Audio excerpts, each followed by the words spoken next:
اور میرے نبی صلی اللہ علیہ وآلہ وسلم نے اپنے ماننے والوں کو یہ نصیحت کر دی ہے، لوگو ایاکم والحسد فإن الحسد تاکل النار الحطب، لوگو حسد سے بچ جاؤ، حسد کی بیماری سے بچ جاؤ، کسی کے پاس کچھ ہے تو دے کے جل بن نہ جایا کرو، دے کے دعا دیا کرو، وگرنہ نقصان کیا ہوگا، یہ حسد تمہاری نیکیوں کو ایسے کھا جائے گا جیسے آگ لکڑی کو جلا کے تباہ کر دیتی ہے۔ آپ تصور کریں ذرا، 40 سال سے پہلی صاحب میں نماز پڑھنے والے لوگ بھی حسد کا شکار ہیں، تاجر سے حسد کر رہا ہے، دکاندار سے حسد کر رہا ہے، آموں کی ریڑھی لگانے والا دوسرے ساتھ کھڑے ریڑھی والے سے حسد کر رہا ہے، گاڑی والا گاڑی والے سے حسد کر رہا ہے، ایک چھوٹا سا بچہ جو کلاس میں بیٹھا ہے 4-5 کلاس کا، جب استاد رزلٹ دیتا ہے اور طالب علم اپنے نمبر چیک کرتے ہیں، ایک کے 50 میں 35 آتے ہیں، دوسرے کے 50 میں سے 15 آتے ہیں، 15 والا تو جل بن جاتا ہے اور وہ حسد کا شکار ہو جاتا ہے کہ اس کے میرے سے زیادہ کیوں آ گئے۔ وہاں پہ تربیت کی ضرورت ہے، استاد کا بھی حق بنتا ہے، ماں باپ کا بھی حق بنتا ہے، بیٹا جس نے جتنی محنت کی ہے اللہ نے اس کو اتنا عطا فرما دیا ہے، آپ بھی محنت کرو، یہ تقسیم میرے رب کی ہے، محنت انسان نے کرنی ہے اور اس کا ریوارڈ اور صلہ اللہ رب العالمین کے ہاتھ میں ہے۔ اور یہ حسد ایسی بیماری ہے، اگر دل کے اندر آ جائے تو نیکیوں کو تباہ کرنے کے لیے کافی ہے، اگر یہ دل سینہ کینے سے صاف ہو جائے، حسد سے صاف ہو جائے تو رب محمد کی قسم انسان کی دنیا بھی سنور جاتی ہے، اور ایسے انسان کو محمد الرسول اللہ نے چلتے پھرتے دنیا کے اندر جنتی ہونے کی بشارت دی ہے۔ فرمایا میرے صحابہ، مسجد نبوی ہے، صحابہ تشریف فرما ہے، فرمایا صحابہ ابھی جو بندہ مسجد میں داخل ہوگا ہوا فی الجنہ، وہ بندہ جنتی ہے۔ صحابہ نے دیکھا وہ 7 نبی کے صحابی انصاری صحابی تھے، مسجد میں داخل ہوئے، نماز پڑھی، نماز پڑھ کے چلے گئے، دوسرے دن نبی نے پھر یہی بشارت دی، تیسرے دن پھر یہی بشارت دی،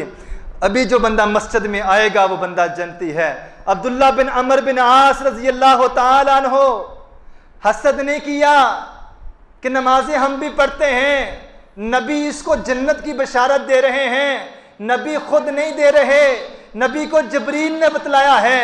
جبریل کو اللہ رب العالمین نے سمجھایا ہے۔ اور نیکی کیا ہے؟ عبداللہ بن عمر بن عاص پیچھے پیچھے سعد انصاری کے گھر میں جاتے ہیں، دروازے پہ دستک دی، کیا کہا؟ میں آپ کے ہاں مہمان ٹھہرنا چاہتا ہوں، میرا اپنے باپ کے ساتھ کچھ مسئلہ بن گیا ہے، گھریلو جھگڑا ہو گیا ہے، رات ٹھہرنا چاہتا ہوں، سوچ فکر کیا ہے؟ نبی نے ان کو جنتی ہونے کی بشارت دی ہے، میں وہ نیکی اڈاپٹ کروں،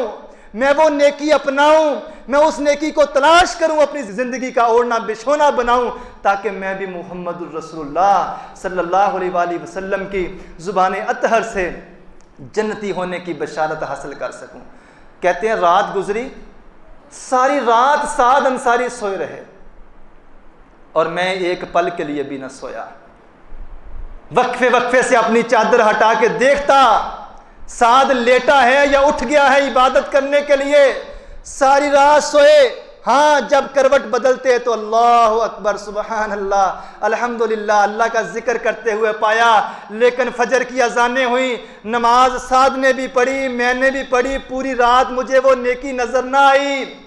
جس نیکی کی تلاش میں آیا تھا۔ اگلی رات ہوئی، پھر اگلی رات ہوئی، تینوں راتوں میں جب میں وہ نیکی نہ پا سکا، وہ سراغ نہ پا سکا جنتی ہونے کی جس وجہ سے بشارت ملی تھی،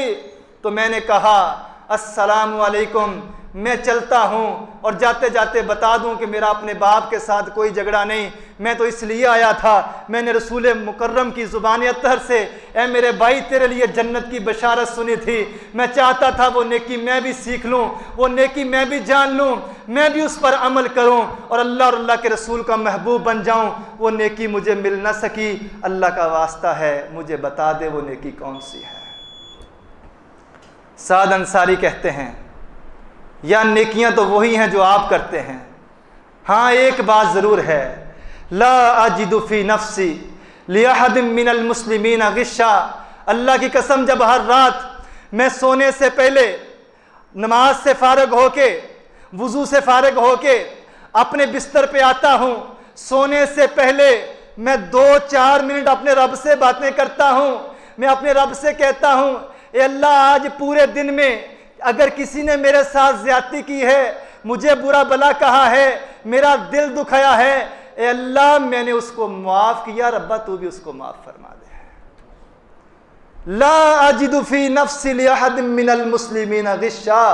میری زندگی کی کوئی رات اس حال میں نہیں گزری کہ میں سونے لگا ہوں اور میرے دل میں کسی انسان کے لیے، کسی مسلمان کے لیے بغض ہے،